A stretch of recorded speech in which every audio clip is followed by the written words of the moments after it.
Let us continue with the mouse and his child. You'll be done before you know it. He looked up as the Blue Jay reporter passed overhead, circled, and came back. Very good, said Muskrat. Our work has already begun to attract attention. Good morning, he called to the Jay. I'll be happy to give you a brief statement. Later, said the reporter. I have a lot of ground to cover. Have you seen an elephant or seal? Called the child. Don't remember, says the Blue Jay. Muskrat wind-up's active in winter sports, he announced in a less than front-page sort of voice, and flapped away. Day after day, the muskrat and the mouse and his child worked at the tree until the overlapping oval tracks radiated from the trunk like the petals of a flower, and in every oval the tin feet of the father and son had worn away the snow until they walked on the bare earth. While Muskrat's project trudged ahead, the life of the pond went on as always. The beavers were busy in their lodge with production plans for spring. The fish moved slowly in the dark water beneath the ice. The turtles, snakes, and frogs slept through the winter in the mud at the bottom.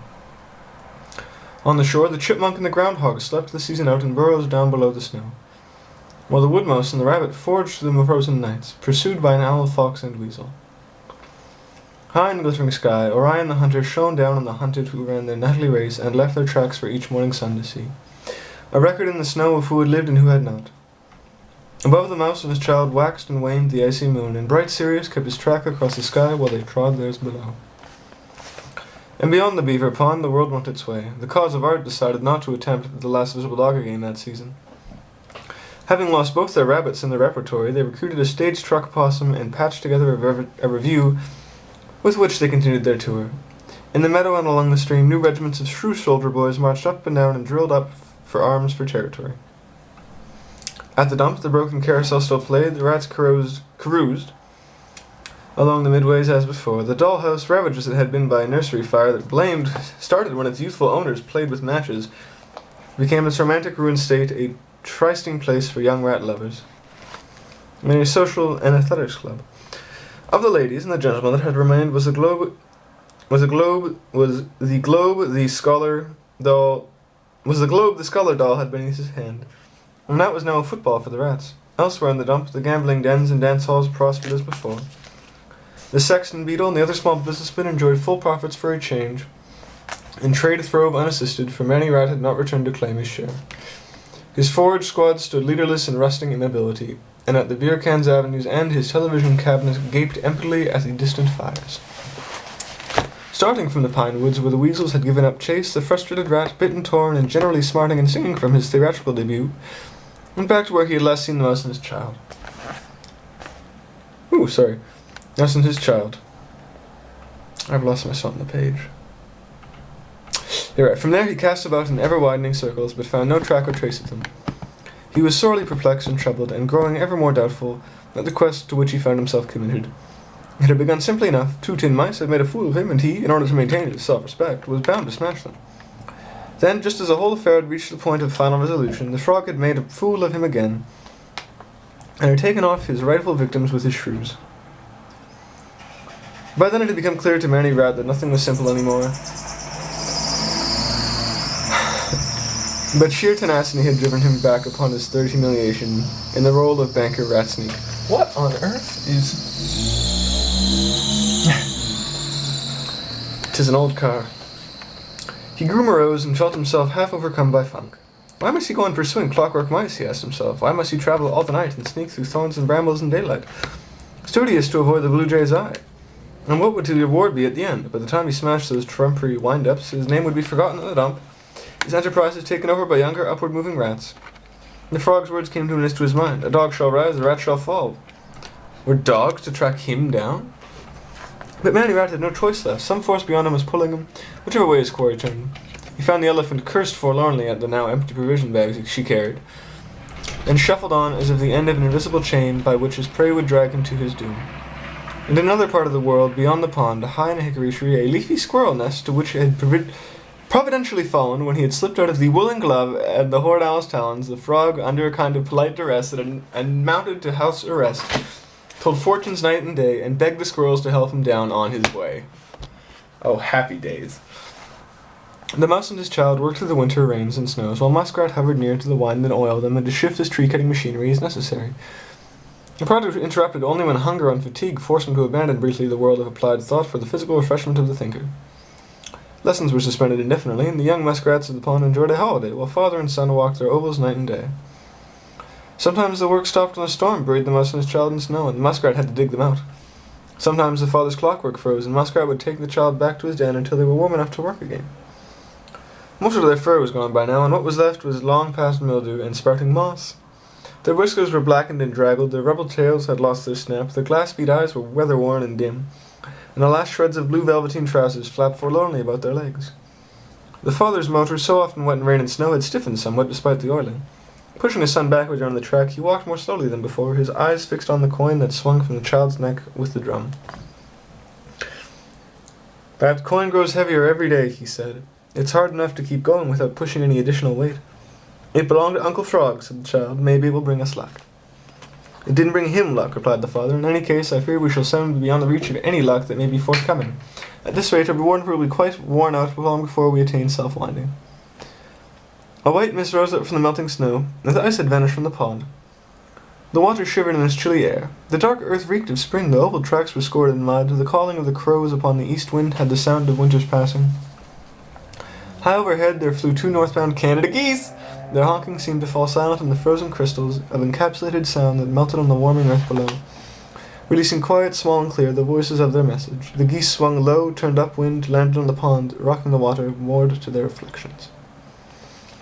Onward walked the mouse and child, backward in his oval track that was only the old and endless circle made more narrow.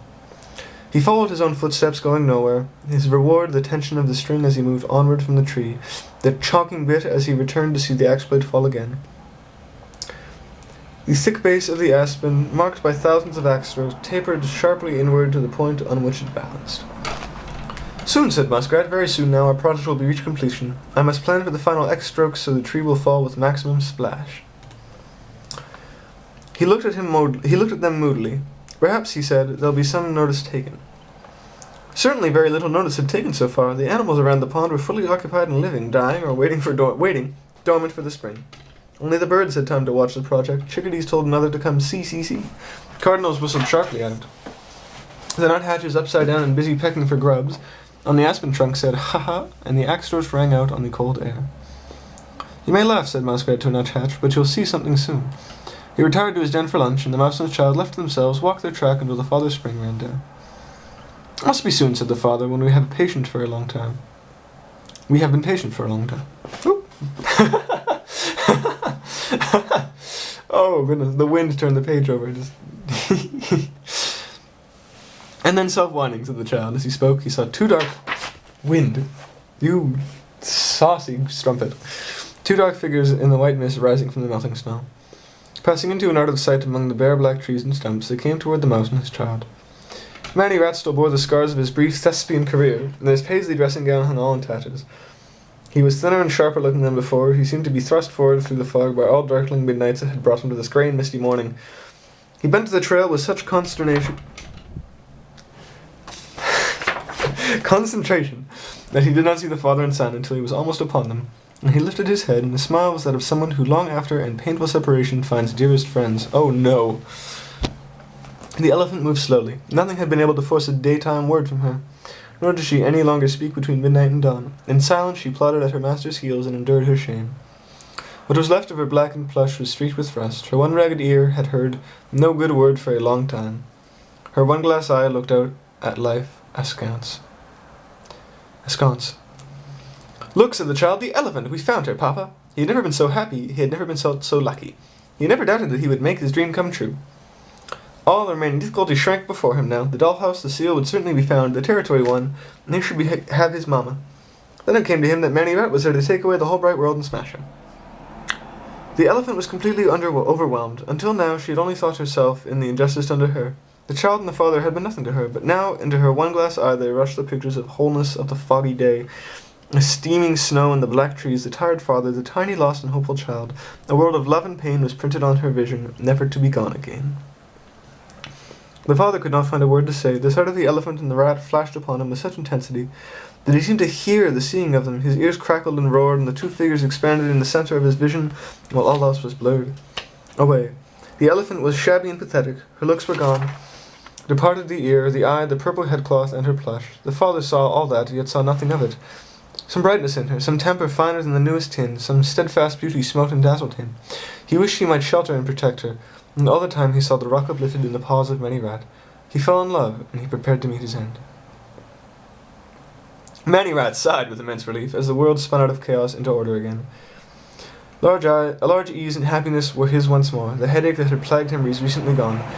He drew closer with his rock, but his curiosity for the moment overcame his desire to smash the nightmarishly durable father and son. "What does Board say?" he said. "What in the world are you doing here?" "It's absolutely fascinating." "Good heavens," he said. "You're chopping down that great enormous tree. What a crash that'll make when it goes. How much longer do you think you have?" "What does it matter now?" said the father. "I must see the outcome of this," said Manny Rat. "Let's speed things up a little."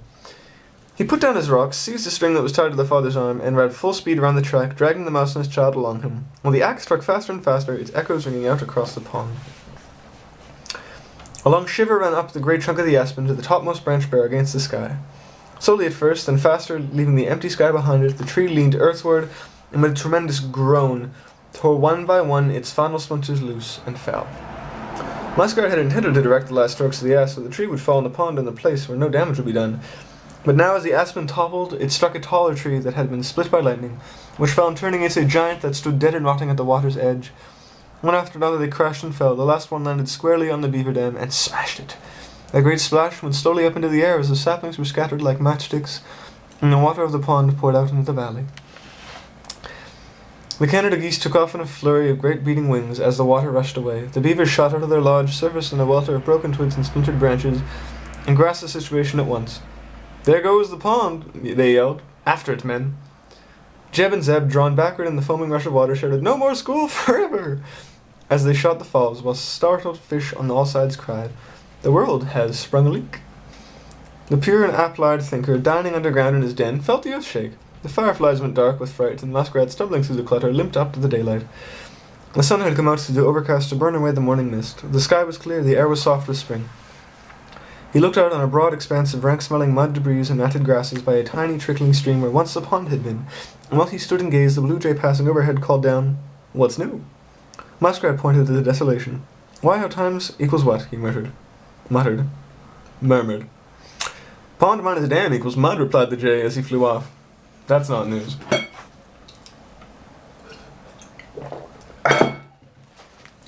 Manny Rat had let go of the string as the tree fell, but the mouse and his child were tied to it. When the top of the aspen struck the ground, the butt of the trunk lifted, caught the string, and flung father and son far out over the pond and into the onward rushing waters. "Wait!" yelled Manny Rat, but they were gone. He felt a sudden pang and knew that somehow he was going to miss them. His life seemed oddly empty, purposeless, and poorer. The elephant stood facing the pond, her single eye fixed on the place where the mouse and his child had disappeared. Convulsive, racking sobs were shaking her. She wept as if her spring would break, and still weeping, was wound and started homeward to the dump. Manny Rat was certain the mouse and his child had gone to the bottom of the pond, and he assumed that as it emptied they would be buried in the mud, never to be seen again. But the father and son had fallen into the floating tangle of sticks and branches, and on it they shot through the broken dam and downstream through the little valley, tossing in the flood. Half submerged in the flotsam raft, the mouse and his child raced on. Sunlight and shadow, rocks and trees and snags had flashed in and out of the vision as their heads bobbed out of the icy water and went under again. Plunging over falls, bumping into shallows, whirling through all the bends of the stream, they sped on until the flood, having run the length of the valley, poured itself into another pond miles from where the tree had fallen. "Wind?" You strumpet. The water rose to overflow the banks and run off into the surrounding marsh. The raft spun in the eddies, and the good luck coin whipped out centrifugally to the length of its string, pulled the mouse and his child off into the deep water. For a moment, the nutshell drum kept them afloat. Then the strap slipped off the child's head, and they sank to the bottom, their brass coin winking in the darkness with them. The broken reflections of the trees and sky settled once more into mirrored stillness, across which moved slow ripples from the little bobbing drum. And below them the ever-widening ripples on the bottom of this bitter smell of darkness and lost boots and old bottles, of rotting leaves, waving green water plants. The mouse and his child stuck headfast in the mud. "What happened?" said the child. His words were bubbling into the mud.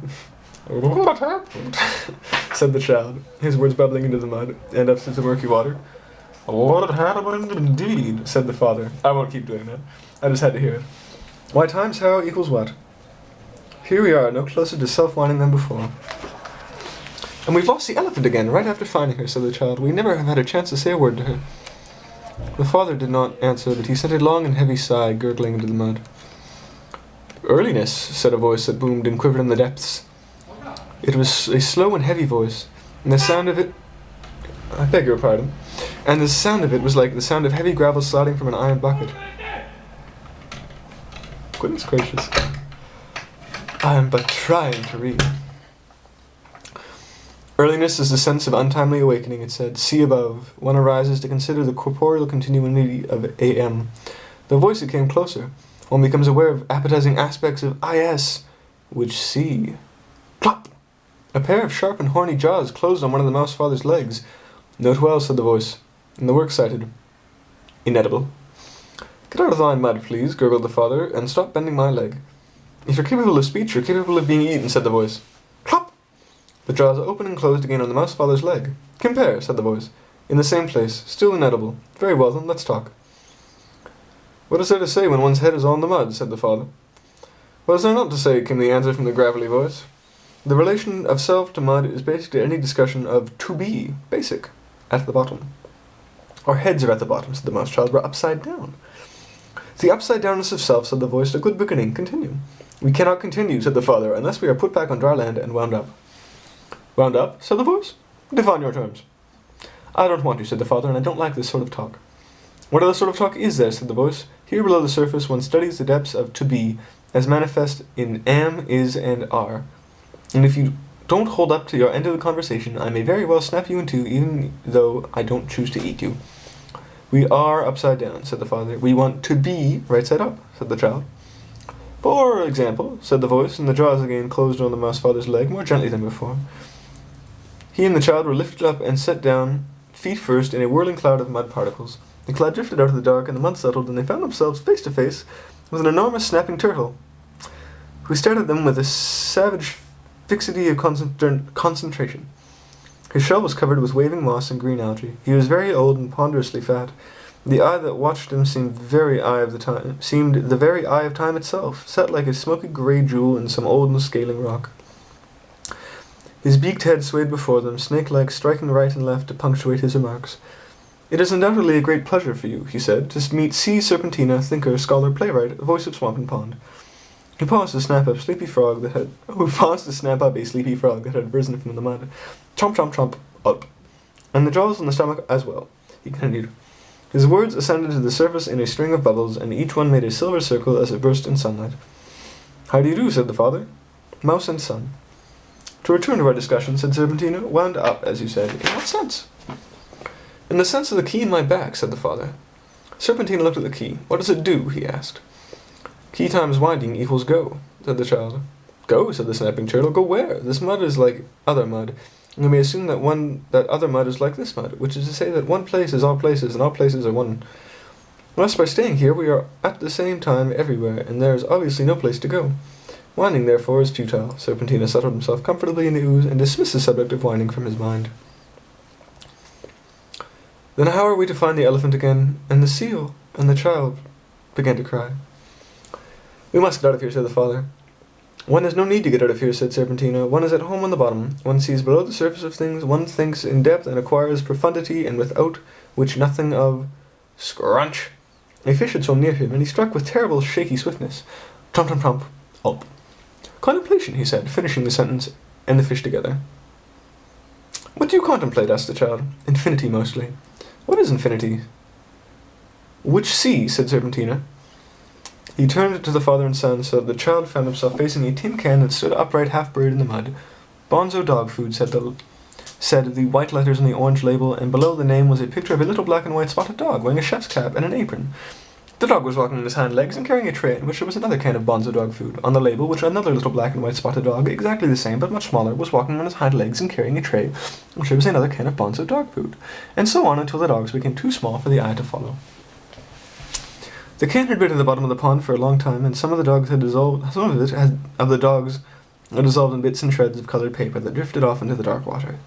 Tiny organisms bloomed on the label, and snails and little flatworms journeyed boldly from the small print at the bottom to the large letters on the top, grazing contentedly upon the rotting paper. Infinity, said Serpentina with a proprietary air. There's no end to it. There comes a time when each of us must contemplate it. He struck the empty waters 2 or 3 times for emphasis. My son is only a child, said the father. Let me do it. One can't begin too young, said Serpentina. The child was father to the mouse. Note well, he said, and his voice resounding in the depths and endless of little dogs, receding through the progressive diminution to a revelation of the ultimate truth. Where? Said the mouse child. In the same place, said Serpentina, in the works cited, beyond the last visible dog. That's odd you should say that, said the father. There's a play by that name. I am the author of that play, said the turtle, snapping his jaws dangerously close to the father's head. See, Serpentina, oneself, no doubt you find it astonishing that a thinker of my depth should have conceived anything so light and riveting, so riotously entertaining, so popular in its appeal. There was certainly a great deal of excitement about it the night we saw it perform, said the father tactfully. It brought the audience to their feet right from the very beginning. That doesn't surprise me in the least, said Serpentina. Furze and Wurza representing as they do the very isness of to be cloaked in fun and farce. Quite true, agreed the father. Do you suppose you might help us out of this pond after we finish with infinity? For shame, roared Serpentina. Each of us sunk in the mud, however deep, must rise on the propulsion of one's own thought. Each of us must journey through the dogs, beyond the dots, to the truth alone. Having said which, he dug himself into the mud, closed his grey eyes, and went to sleep. How are we to get out of here, said the mouse child to his father. I don't know, said the exasperated father. We are helpless as always. A bit of muskrat string, still tied to his arm, floated upward to remind him of the vain hopes of the beaver pond. Didn't Uncle Frog once say that the bottom was strangely close to the top, said the father. This isn't one, said the father. We're in very deep water. Can you see anything beyond the last visible dog? This isn't fair to burden you with this sort of thing. I've got to get my back to it. But I've got to get my back to it. The child was farther to the mouse, said the child. I'll do it, he examined. I'll do it. He examined the bonzo can. It was the first dog, he said. And the one after that, and the one after that. We'll continue this later. I felt like reading a lot tonight, and it just felt like a nice time to sit down and read it. I love you dearly, Christy. Sleep well, keep calm, find a llama, carry on. I miss you terribly, and I can't wait to come home. Good night, sweetheart. I love you.